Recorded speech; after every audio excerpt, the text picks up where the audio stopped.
Dostlar, bir şəxsi bir gün getdi Peyğəmbərin yanına, dedi, ya Peyğəmbər, istəyirəm əfsar dünyadan biləm. Dedi, bu yolu tutarsan, gedərsən, yolda nə mənə gördün, nə dindirərsən, nə danışdırarsan. Yolun üstündən keçirdi, gördü bir dənə qancıq et dinməmiş, qarnında balaları səsləndi. Keçdi, getdi, qulaq vermədi. Gördü 3 dənə qazan, biri doyan da doludur, biri bu yanına. Bunlar qəyniyirlər, hərdən bir damcı düşür o boş qazanın içinə. Bu elə cızıldayır, dindirmədi, keçdi.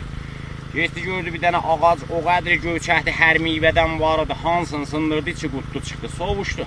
Getdi, gördü bulağın başında bir dənə gözəl göyçək quş, nəcisdən zatdan yeyi çıxır, ağaçda belə cəhcəh vurur, gəldi Peyğəmbərin yanına, dedi, ya Peyğəmbər, iti bıcır gördüm, dedi, hə nə olur, bir zaman olacaq, bir qonşu ki, gəldi bir dənə qaşığa bilovu, dədənənə dillənməmiş, uşaq qalxıb cavabını verəcək, dedi, qazanlar, dedi, o yanda dövlətlidir, bu yanda dövlətlidir, səhər kababı vuracaq, iynə, kasıb vəsətdə sız-sız sızıldayacaq.